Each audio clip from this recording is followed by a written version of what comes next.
बाढ़ बारिश को लेकर सामना के संपादकीय में नाम लिए बिना बीजेपी पर हमला। लिखा, अहमदाबाद स्विमिंग पूल बन गया है लेकिन किसी ने कुछ नहीं कहा। मुंबई में थोड़ा पानी जमा होने पर हंगामा करने वालों के मुंह से एक शब्द नहीं निकला। गुजरात के नवसारी में बारिश का कोहराम जारी। पूर्णा नदी का जलस्तर खतरे के निशान से ऊपर पहुंचा। नदी के आसपास के इलाकों में बाढ़। नवीन नगर, हारून नगर, हिदायत नगर, मिथिला नगर में जनजीवन प्रभावित। गुजरात के राजकोट में पानी का प्रहार जारी है। न्यारी डैम बारिश के पानी से लबालब भरा। गुजरात के अमरेली जिले में धारीगिर बैंक के गांव में तेज बारिश हो रही है। शेतरंजी नदी का जलस्तर बढ़ गया है। गिर के किनारे बसे गांव में बाढ़ जैसे हालात।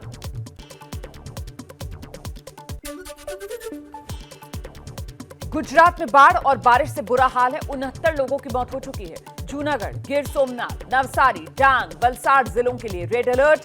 अमरेली, भावनगर, भरूच, नर्मदा, सूरत, तापी जिलों के लिए ऑरेंज अलर्ट। उत्तराखंड के कोटद्वार में 2 घंटे की भारी बारिश ने कहर मचा दिया। बरसाती नदी के तेज उफान में बह गया एक घर। गांव का संपर्क भी टूटा।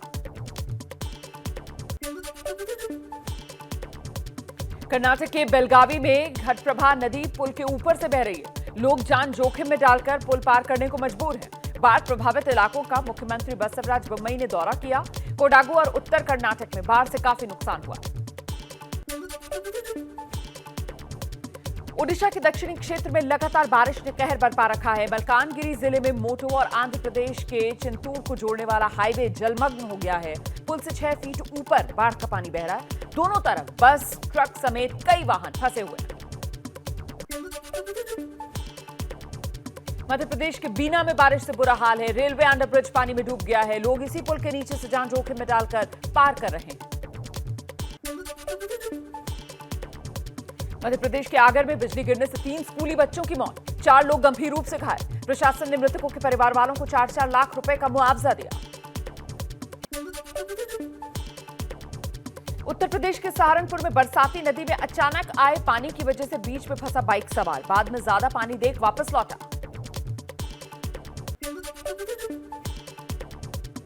मुंबई की दादर में गुरु पूर्णिमा के मौके पर शिंदे गुट ने लगाए शुभकामनाओं के पोस्टर। लिखा, बाला साहेब के विचारों से धोखा नहीं, बुझने वाले कभी अंगार नहीं होते, हिंदुत्व के बिना कोई विचार नहीं होते।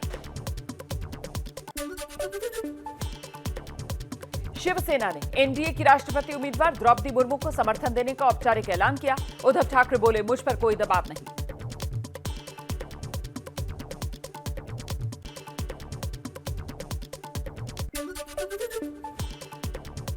शिवसेना के फैसले पर महाराष्ट्र कांग्रेस का पलटवार। बाला साहेब थोराट का ट्वीट। लिखा, राष्ट्रपति उम्मीदवार को समर्थन देने के निर्णय पर हमसे कोई चर्चा नहीं की गई। जिस तरह असंवैधानिक तरीके से सरकार गिराई गई, शिवसेना के अस्तित्व को चुनौती दी गई, ऐसे में यह फैसला उद्धव ठाकरे का समझ से परे। राष्ट्रपति चुनाव को लेकर बीजेपी ने आज सभी राज्यों के पोलिंग एजेंट्स को ट्रेनिंग के लिए बुलाया है। 16-17 जुलाई को सरकार ने सर्वदलीय बैठक बुलाई। 18 जुलाई से संसद का मॉनसून सत्र शुरू हो रहा है और इसी दिन राष्ट्रपति का चुनाव होना है। जनसंख्या को लेकर घमासान जारी। गिरिराज सिंह ने कहा, जनसंख्या नियंत्रण कानून बनकर रहेगा। आबादी तेजी से बढ़ रही है, संसाधन बहुत कम है, इसीलिए कानून बनेगा। जनसंख्या नियंत्रण कानून देश की जरूरत है और जब देश की जरूरत है तो ये कानून भी बन के रहेगा। बाबा बैद्यनाथ मंदिर में पूजा अर्चना के बाद पीएम मोदी ने कहा, पहले शिलान्यास होता था, पत्थर लटकते रहते थे, हम ऐसा नहीं होने देते। सेवा कभी उनकी प्राथमिकता नहीं रही। अगर रहती तो देश आज आजादी के 75 साल मना रहा है, बहुत आगे पहुंच चुका होता। प्रधानमंत्री मोदी ने पटना में बिहार विधानसभा की शताब्दी समापन समारोह को संबोधित किया। बोले, जब देश में संविधान कुचलने की कोशिश हुई तो उसके खिलाफ बिहार ने आगे आकर विरोध का बिगुल फूका। मंच पर सीएम नीतीश कुमार समेत दूसरे नेता भी मौजूद रहे। बिहार विधानसभा भवन के शताब्दी वर्ष समारोह में लिखित भाषण ठीक से नहीं पढ़ पाए तेजस्वी यादव। बीजेपी जेडीयू ने शिक्षा पर सवाल उठाए कि जननायक कर्पूरी ठाकुर जी को एक अवश्य ही भारत रत्न मिलना चाहिए।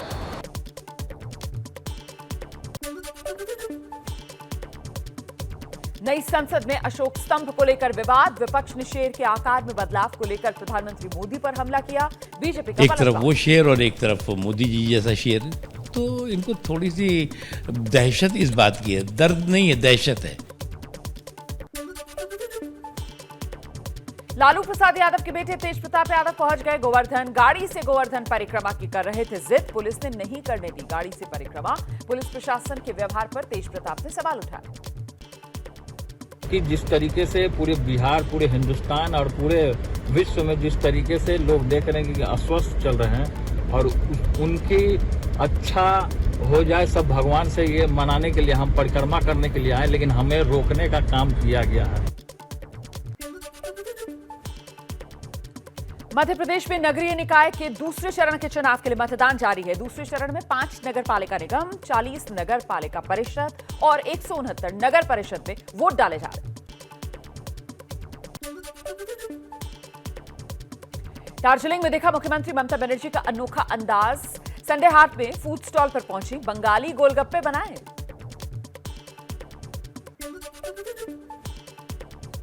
उत्तर प्रदेश में बुलडोजर की कार्रवाई पर आज सुप्रीम कोर्ट में सुनवाई। सरकार ने बताया कि कार्रवाई का दंगों से संबंध नहीं है। कोर्ट में यूपी के अलावा दिल्ली समेत दूसरे राज्यों की बुलडोजर कार्रवाई को लेकर दाखिल याचिकाओं पर भी सुनवाई होगी। उदयपुर हत्याकांड में एनआईए के राजस्थान में 9 जगहों पर छापे। तलाशी के दौरान मोबाइल, लैपटॉप, सिम कार्ड और दूसरी आपत्तिजनक सामग्री जब्त की गई।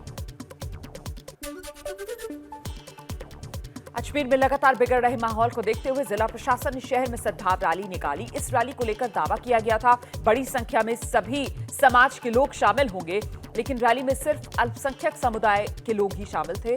हिंदू संत और धर्मगुरुओं ने रैली से दूरी बनाई। श्रीनगर के लाल बाजार इलाके में पुलिस चौकी पर हमला। आतंकवादियों की फायरिंग में एएसआई मुश्ताक अहमद शहीद, 2 पुलिसकर्मी जख्मी। आंध्र प्रदेश के नेल्लौर में अवैध विदेशी शराब की बोतलों पर बुलडोजर चल गया। 74,000 से ज्यादा बॉटल्स बुलडोजर से नष्ट की गई। विदेशी शराब की कीमत करीब 3 करोड़ 14 लाख से ज्यादा बताई जा रही है। दिल्ली पुलिस ने अशोक प्रधान नीतू दाबोदिया गैंग के शूटर रोहित उर्फ लांबा को गिरफ्तार किया। नीरज बवानिया गैंग के गुर्गों को मारने की फिराक में था। रोहित पर करीब 20 संगीन आपराधिक केस दर्ज हैं। मुंबई की डोंबिवली में 3 करोड़ की ठगी का पर्दाफाश हुआ। आईसीआईसीआई बैंक के रिलेशनशिप मैनेजर ने साथियों के साथ मिलकर बैंक और खाता धारकों को चूना लगा दिया। पुलिस आरोपियों की तलाश में जुटी। बिहार के हाजीपुर में फाइनेंस कर्मी के साथ लूटपाट। बदमाशों ने चलती बाइक के पहिए पर गोली मार दी। फाइनेंस कर्मी से लाखों लूट कर फरार हुए। फाइनेंस कर्मी को अस्पताल में भर्ती कराया गया। पुलिस आरोपियों की तलाश में जुटी। दिल्ली के मायापुरी इलाके में तेज रफ्तार कंक्रीट मिक्सर ट्रक पेड़ से टकरा गया। पेड़ गिरने से 6 से 7 गाड़ियां क्षतिग्रस्त। हरियाणा के यमुनानगर में भयानक सड़क हादसा। बाइक और कार आपस में भिड़ गए। हादसे में 2 लोगों की मौत। यमुनानगर के मॉडल टाउन इलाके में यह हादसा हुआ। देश में पिछले 24 घंटे में कोरोना के 16,906 नए मामले सामने आए। 45 मरीजों की मौत। 15,447 ठीक हुए।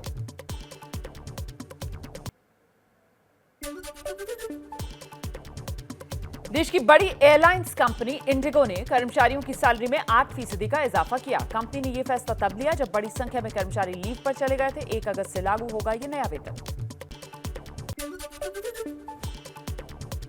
देश में लगातार बढ़ती महंगाई को लेकर केंद्र सरकार ने चिंता जताई है। केंद्रीय वित्त मंत्री निर्मला सीतारमण ने तैयार किया खास प्लान। कहा एक-एक प्रोजेक्ट पर नजर रखना जरूरी। औद्योगिक उत्पादन में जोरदार उछाल। अप्रैल के 7.1% के मुकाबले मई में 19.6% रहा आईपी। सांख्यिकी मंत्रालय ने जारी किए आंकड़े। भारतीय उद्योगपति गौतम अडानी ने फ्रांस के राष्ट्रपति इमैनुअल मैक्रों से मुलाकात की है। दोनों के बीच ग्लोबल एनर्जी ट्रांजैक्शन को लेकर बातचीत हुई है। गौतम अडानी ने कहा भारत और फ्रांस वैश्विक ऊर्जा में बदलाव के एजेंडे का एक साथ समर्थन करेंगे। सितंबर में लॉन्च होंगे आईफोन 14 सीरीज के 4 फोन। 13 सीरीज से लगभग 7,900 रुपए महंगे होंगे ये फोन। लीक रिपोर्ट के मुताबिक आईफोन 14 प्रो की अनुमानित कीमत 1,24,900 रुपए हो सकती है। वहीं आईफोन 14 प्रो मैक्स की कीमत 1,34,900 रुपए हो सकती है। चीनी कंपनी Xiaomi ने भारत में लॉन्च किया स्मार्ट फैन।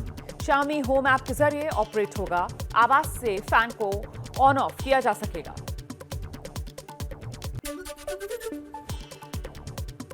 लंदन की कंज्यूमर टेक ब्रांड नथिंग ने अपना पहला स्मार्टफोन लॉन्च किया है। फोन की कीमत 32,999 रुपए। इस फोन में बेहद शानदार कैमरा है। 16 मेगापिक्सल का अल्ट्रा वाइड सेंसर भी लगा हुआ है। व्हाट्सएप इमोजी रिएक्शन फीचर के लिए अपना सपोर्ट बढ़ाने पर काम कर रहा है। नए अपडेट के बाद यूजर्स किसी भी इमोजी के साथ मैसेज पर रिएक्ट कर पाएंगे। अभी व्हाट्सएप पर thumbs up, heart, crying with laughter face, surprise face, उदास रोते हुए फेस और थैंक यू इमोजी सिंबल्स हैं। गूगल ने अपने premium wireless earbuds Pixel Buds Pro को भारत में लॉन्च करने का ऐलान कर दिया है। ईयरबड्स 28 जुलाई को लॉन्च किए जाएंगे। प्री बुकिंग 21 जुलाई से शुरू होगी। गूगल के इन ईयरबड्स में एक्टिव नॉइज कैंसलेशन और ऑडियो स्विचिंग जैसे फीचर्स दिए गए हैं। फिल्म सुपर 30 के 3 साल पूरे। ऋतिक रोशन ने सुपर 30 कास्ट के स्टूडेंट्स के साथ लगाए जोरदार ठुमके। सोशल मीडिया पर फैंस ऋतिक के देसी डांस के दीवाने हो गए।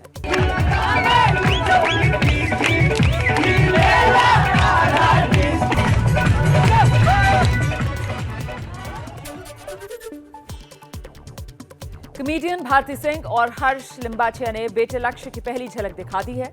बेटे गोला के 3 महीने का होने पर मुंह दिखाई की। बेटे को एक बड़े बॉक्स में बिठाया गया और फिर गोला की अनबॉक्सिंग की गई। जल्दी के राहुल की दुल्हनिया बनेंगे अथिया शेट्टी।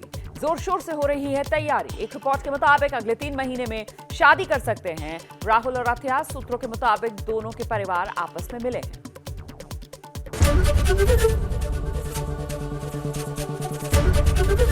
एबीपी न्यूज आपको रखे आगे।